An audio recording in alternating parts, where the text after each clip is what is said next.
Driver बहू राशि की शादी एक कैब ड्राइवर से होती है। उसके 2 बच्चे और सास।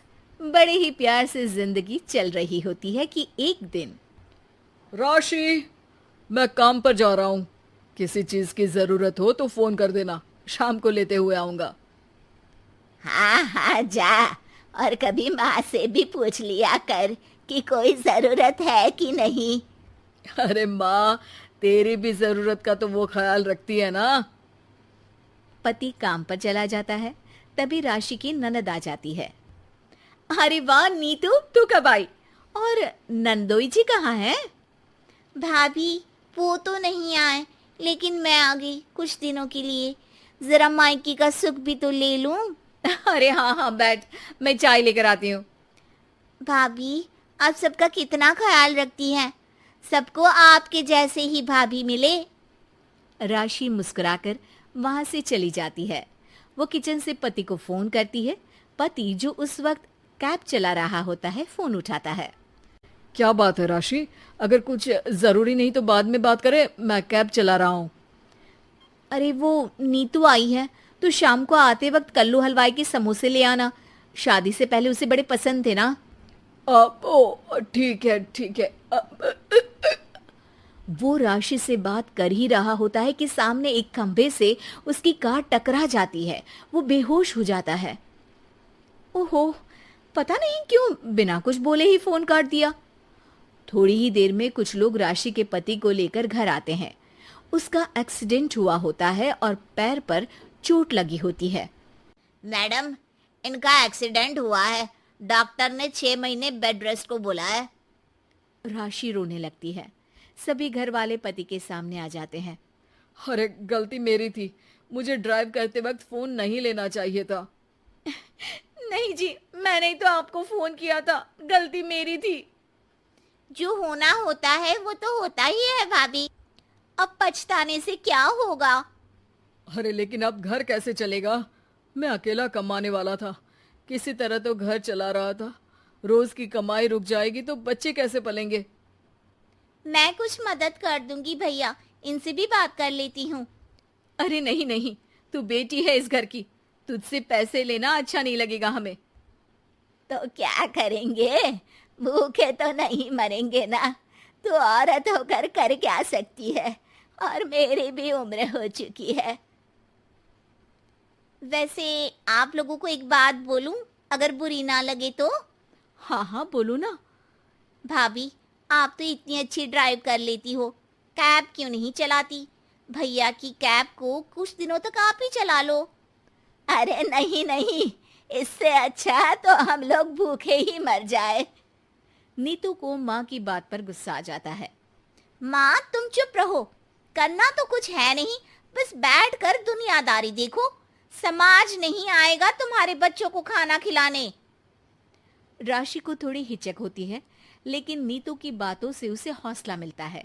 अगले दिन सारी फॉर्मेलिटी के बाद राशि तैयार हो जाती है कैब चलाने के लिए।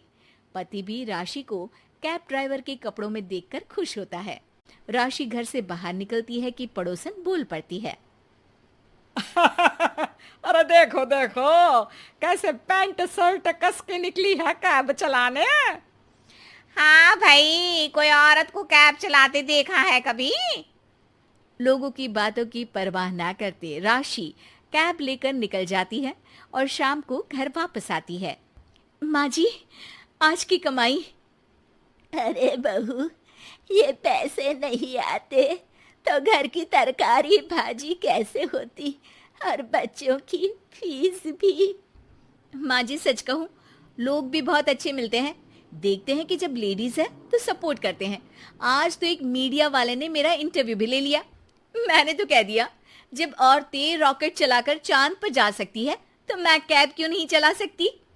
जीती रहे बहू, भगवान हर घर में तेरे जैसी बहू दे, जो घर की जिम्मेदारियों के साथ बाहर का बीड़ा भी उठाने योग्य हो। टीवी रख के पास पागल हुई सास। आजकल वर्मा जी की पत्नी देवकी जी केबल पर रियलिटी शोज देख देख कर बहुत कुछ सीख रही हैं। जैसे आज तो वो सुबह सुबह बेसुरे आलाप ले रही हैं। सा रे गा मा धा। माँ जी, सारे गामा पा धा नी सा होता है। अरे वो तो सब गाते हैं, ये मेरा स्टाइल है। आवाज तो कम कर लीजिए माँ जी, पर्दे फट जाएंगे कान के। ये कहो कि पर्दों में आग लग जाएगी। देखना, मेरी आवाज सुन के जज आग लगा देगी, आग लगा देगी, तू तो आग लगा देगी, ऐसा बोलेंगे। सरिता वहां से परेशान होकर चली जाती है और सास रियाज जारी रखती है। सा रे गा ओ, सा रे नाचो। तभी बाबूजी दुकान से लौटते हैं। अरे देव की, क्यों तानसेन बनी हुई है? कान से खून निकालोगी क्या? अरे क्या हुआ, रियाज तो करने दो मुझे। इसको रियाज बोलते हैं? ऐसा लग रहा है जैसे घोड़े हिना रहा है। घोड़े पे बैठ के ही बम्बई जाऊंगी मैं तो, जब जज साहब कहेंगे कि देवकी तुम मुंबई आ रही हो। जज साहब, वो अदालत वाले? अरे नहीं नहीं, बड़े लोग हैं, आप नहीं जानते हैं। ओ मैं तो छोड़ चली अपना ये देश, बम्बई मुझे प्यारा लगे। गाना गाती हुई देवकी चली जाती है और बाबूजी अपनी सरफिरी पत्नी के इस संगीत प्रेम की चर्चा करने बहू के पास चले जाते हैं। अरे सरिता बेटा, सुनो तो, ये तेरी सास को क्या हुआ है बेटा? सुबह तो अच्छा भला छोड़कर गया था इसे। सिंगर बनेगी अब वो। सिंगिंग रियलिटी शो में जाने की सुबह से तैयारियां चल रही हैं इनकी। हाँ, अब तो कोयल के सुर मेंढक छेड़ेगा। हे भगवान, सद्बुद्धि दो इसे। इधर बाबूजी भगवान को कहते हैं और उधर राधा रानी प्रकट हो जाती है, देवकी की मोहल्ले की सबसे पक्की दोस्त। क्यों री देवकी, काहे इतना गला फाड़ रही है? कोई चीखने चिल्लाने का कंपटीशन है क्या? अरे ये देख, नया सिंगिंग शो, मैं भी गाऊंगी, हिंदुस्तान के दिलों की धड़कन बनूंगी। अरे इतना बेसुरा गा के दिलों की धड़कन नहीं, दिलों का अटैक बन जाएगी। इससे तो अच्छा है कि नाच ही ले। वैसे भी दिन भर मोहल्ले में नाचती तो रहती है तू, कभी इसके घर कभी उसके घर। देवकी को समझ में आ जाता है कि उसका गाना किसी को पसंद नहीं आ रहा। अगले दिन सरिता देखती है कि सास पैरों में घुंघरू बांध के नाच रही है। अरे माँ जी, क्या मंजुलिका बनी हुई है आज आप? अरे नाचने दे बहू, जब तक है जान जाने जहां मैं नाचूंगी। अरे माँ जी, अभी जान निकल जाएगी इतनी जोर से नाचेंगी तो। अरे अरे क्या कर रही हो? अरे दिख नहीं रहा, डांस कर रही हो। अरे जैसी तुम्हारी हरकतें हैं, तुमको तो नागिन डांस करना चाहिए। वो भी करूंगी, भांगड़ा भी करूंगी, देखना जज मुझे देख के स्टैंडिंग ओवेशन देंगे। हाँ, स्टैंडिंग ओवेशन तो देंगे ही, ताकि खड़े होकर वहां से भाग सके तुम्हारा डांस देखकर। अरे कुछ ढंग की चीज करो, ये रोज क्या नया शुरू कर देती हो? सास को लगता है कि उसका डांस का सीन भी बिगड़ गया। अब वो टीवी देख के कोई और कलाकारी ढूंढने लगती है। तभी उसे टीवी पर खतरों के खतरनाक खिलाड़ी शो दिखता है, जिसमें लोग अलग अलग स्टंट करते हैं। बस देवकी को नया काम मिल जाता है। अगले दिन सुबह देवकी डंबल लेकर कसरत करने लगती है। माँ जी, ये क्या कर रहे हैं आप? अरे खरी जैसे बनकर खलबली मचा दूंगी। कल मैंने खतरों के खतरनाक खिलाड़ी देखा और सोच लिया कि मुझे वही जाना है। हाँ बस। तभी वहाँ बाबूजी भी आ जाते हैं। अरे इतना भारी डंबल, अरे गिर मत जाना कहीं लेकर। अरे चुप करो, तुमसे कुछ नहीं होता इसका मतलब ऐसा नहीं कि मुझसे भी कुछ नहीं होगा। मैं तो खतरों के खतरनाक खिलाड़ी में जाने वाली हूँ। हाँ, मैं तो इस शो में तभी गया था जब तुमसे शादी हुई थी। तुमसे शादी करना भी खतरों के खतरनाक खिलाड़ी में जाने से कम थोड़ी ना है। अब चुप भी रहिए। अरे बहू, वो भारी वाला डंबल उठा कर ला तो। अरे नाना माँ जी, आप संभाल नहीं पाओगी। अरे मैंने टीवी में देखा था, एक आदमी कार उठा लेता है, इतना तो मैं उठा ही सकती हूँ ना। बहू घबराते हुए भारी वाले डंबल माँ के हाथ में दे देती है। जैसे ही माँ दोनों हाथ ऊपर करती है, पूरे शरीर का बैलेंस बिगड़ जाता है और वो पीछे की तरफ गिर जाती है। डंबल जाकर टीवी में लगता है और टीवी फूट जाती है। माँ जी, उठिए माँ जी। बाबूजी बहुत तेज हंसने लगते हैं। बाबा बाबा, टीवी और बीवी दो टेंशन थे मेरे, आज एक कम हो ही गया।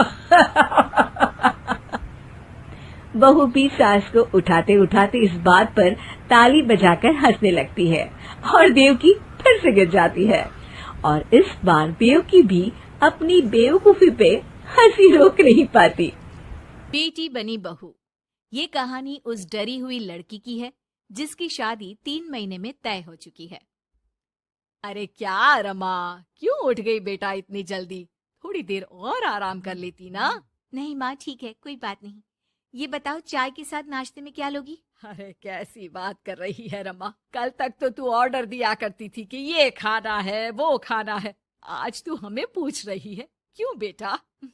माँ अब ऐसे ही बोलिए ना, क्या खाएंगी? बेसन की रोटी बना दूं दही के रायते के साथ? माँ कुछ सोचती है फिर कहती है, अच्छा सुन, ये बता, रोहन का फोन आता है? शादी होने वाली है तेरी उससे, बात करती रहा कर। हाँ हाँ हाँ माँ, बात होती रहती है, मॉर्निंग में मैसेजेस भी डालती हूँ। अच्छा माँ, नाश्ता बना कर आती हूँ। ये बदलाव रमा में अचानक आए थे। कहाँ तो वो देर से उठती, बिस्तर पर ही नाश्ता खाना और आराम से नहाना। माँ ने बचपन से ही किसी राजकुमारी की तरह रखा। पढ़ने में होशियार और काफी सोचने वाली लड़की थी रमा। क्या बात है, आज तो नाश्ता बिल्कुल अलग बना है। ये कॉम्बिनेशन अपने घर में तो मैंने नहीं खाया। पापा, वो रोहन की मम्मी सोमवार को यही खाती है, इसलिए मैंने बनाया सीखने के लिए। ठीक नहीं लगा तो कुछ और बना देती हूँ। अरे नहीं नहीं, हमारी समधन जो खाएगी हम भी साथ बैठकर वही खा लेंगे। वैसे इट्स वेरी हेल्दी। हाँ रमा, गुड, वेरी गुड। पापा के मुंह से तारीफ सुनकर रमा खुश हो जाती है। वो रोहन को फोन करती है। पता है, पापा ने मेरे हाथ के नाश्ते की तारीफ की, बोल रहे थे it's very tasty Rama. Good good, सही है। अच्छा देखो, कल मम्मी पापा कुछ भी ग्रीन वेजिटेबल का खाते हैं, जैसे पालक पनीर या फिर मिक्स सलाद के साथ ब्राउन ब्रेड। तुम बना लेना कल, और हाँ पिक्स शेयर करना, मैं माँ को दिखा दूंगा। ठीक है, भेज दूंगी। अगले दिन रमा फिर कुछ नया बनाकर रोहन को फोटो भेजती है। अपनी माँ को दिखा देना, ये मैंने बनाया है। तभी वहाँ उसकी माँ आ जाती है। ये क्या बेटा, ये हाथ कैसे चल गया तुम्हारा? अरे कुछ नहीं माँ, वो तो बस ऐसे ही। आप बताओ ना, क्या चाहिए? अरे कुछ नहीं बेटा, ला मैं हाथ में दवा लगा देती हूँ। माँ हाथ में दवा लगा रही थी कि पता नहीं रमा क्या सोच रही थी। थोड़ी परेशान सी थी। क्या हुआ रमा, क्यों परेशान लग रही हो? रोहन से कोई बात हुई है क्या? नहीं माँ, आज जो बनाया उसकी फोटो मांगी थी रोहन ने, दे तो दी, लेकिन अभी तक कोई रिप्लाई नहीं आया। माँ कुछ सोचती है, फिर रमा के फोन से उसके जले हुए हाथ की फोटो खींचकर भी रोहन को भेज देती है। अरे माँ, ये क्या कर रही हो? वो सोचेगा कि मुझे काम करना आता ही नहीं। हाँ तो सोचने देना, पढ़ाई में नहीं मिल पाता था वक्त, जितना सीखा है काफी है। वक्त के साथ ही खाना बनाना, घर संभालना सब कुछ आ जाता है। थोड़ी देर में रमा के फोन का मैसेज बजता है। रमा के पास रोहन का फोन आ जाता है।